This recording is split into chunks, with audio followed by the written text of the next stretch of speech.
Hi, this is Dana Susan Beasley of angelarts.biz, and I'm just going to do a quick video for the encouragement on your life's journey and also the entrepreneurial journey for my Christian Homeschool Family Entrepreneurs group that I am the admin of. So as you can tell, we have been camping, and yes, I'm a mess. I think there's even a rubber band stuck in my hair. So hey, this is me. I am totally not perfect. And I've been camping for a couple days now. So we're coming off our trip. We're having a nice little picnic on the side of the road while the guys go out exploring on Rampart Range Reservoir.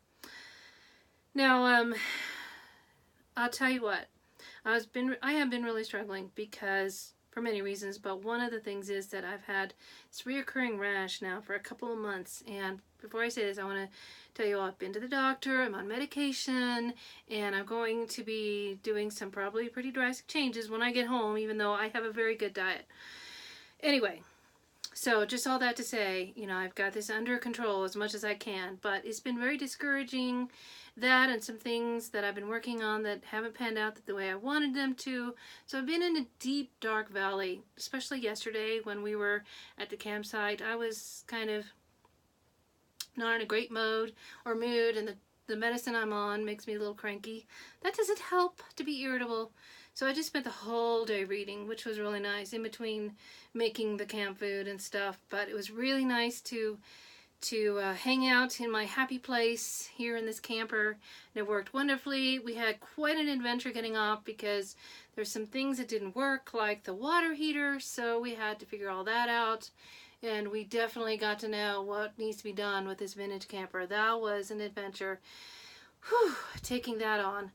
And so, but like I said, I have been discouraged, especially about my health. It seems like my body's attacking itself, so I got to deal with that when I get home. Anyway, this morning I was reading Psalm 92, and I was out there in a meadow behind our campsite, one of my favorite camp chairs, just reading a psalm. I read it in the Message, but the New King James says it very good too. It talks about how it's good to sing praises to your name, and that's what I did this morning. I spent a lot of time playing my songs that I wrote and playing some other songs like Amazing Grace and some other praise songs. And it feels so good to declare His loving kindness in the morning, even when things don't seem to be going the way I think they should be going.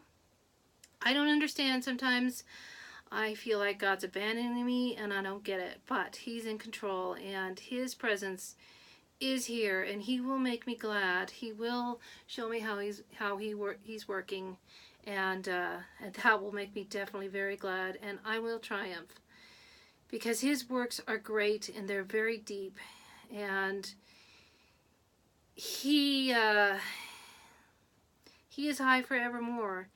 He will squelch my enemies. And so I was thinking as I was reading that this morning that the greatest enemy I have is the one within, the one that is the inner critic that looks in this video and goes, oh my gosh, how ugly. Blech. But hey, this is real life. Life is messy. I'm not all pretty and made up all the time. Certainly not. And life isn't always peachy keen and smooth all the time. It's not. And so I just want you to know that I'm right there with you. So, but He can anoint me with fresh oil. Boy, the first thing that I'm going to do when I go home is take a bath in Epsom salts. Oh, that's going to feel so good. And He can have victory over this enemy. And like I said, I was thinking, I have just got to stand up to the enemy that's within myself, saying that I'm not good enough. And I just say to that self, I'm not listening to you anymore. Goodbye. I shut you out. God made me and He doesn't make trash. And there goes my battery, so I'm going to press that. But anyway, I have like 10% battery, so I have to hurry. So, and I'm just reading through this psalm. But then it says, the righteous shall flourish like a palm tree. He shall grow like a cedar in Lebanon. And I love how the Message version puts that. Just read that one in the Message version. It's so beautiful. I don't have it in front of me and I can't remember exactly what it says, but it basically says that you will be viral in your old age, and at 50 I'm definitely feeling my age. And I remember back when I was 17 and I was riding horseback up mountains and leading them down the trail, and this one time I was leading my horse down the trail and he was impatient and he nudged me with his nose, and I did a somersault on this steep trail, and I'm landed on my back, and there's the horse above me just waiting patiently. Anyway, I was able to do all those kinds of things, and I missed that. So that gives me hope. And then it talks about those who are planted in the house of the Lord shall flourish in the courts of our God. They shall still bear fruit in old age. They shall be fresh and flourishing, to declare that the Lord is upright. He is my rock, and there is no unrighteousness in him. So that brings me hope, and I hope that brings you hope in this journey.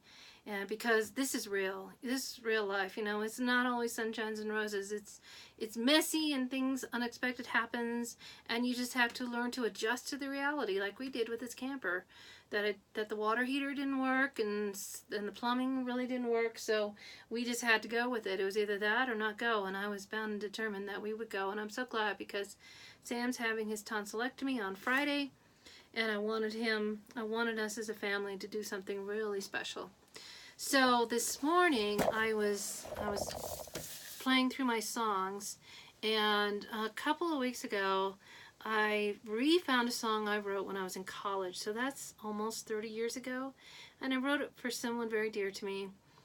And I began singing it again, and I sang it to my husband, and he thought it was very powerful. So I am going to, with the last battery remaining, try to sing and play the song. And I just want to say, this is not going to be perfect. I played for an hour or two this morning, so my fingers are pretty sore, and I don't have the correct, I don't have enough battery to tune my guitar properly. 12-string guitar takes a lot of time to tune. So I'm just going to do the best I can, and I hope you like it. I think that I have more of it somewhere at home, but I could only find one page, and it's called Something to Tell You. So I'm just going to give it a whirl here. Something to Tell You. And see, I already messed up. Here we go. One more time.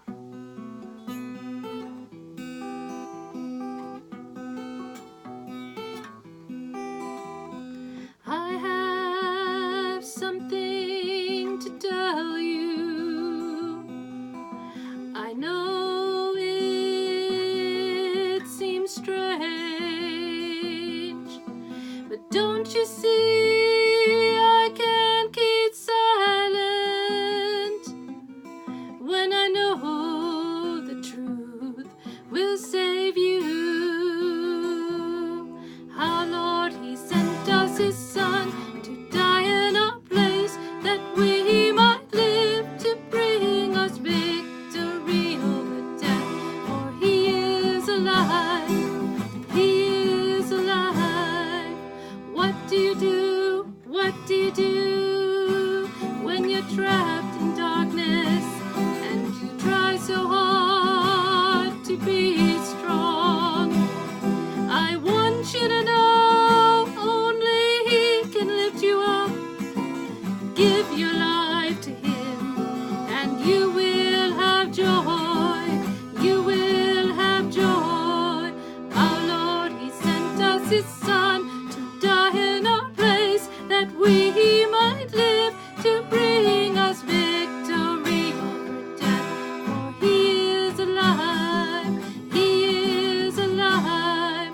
Our Lord, He sent us His Son to die in our place, that we might live to bring us victory over death. For He is alive, He is alive, He is alive.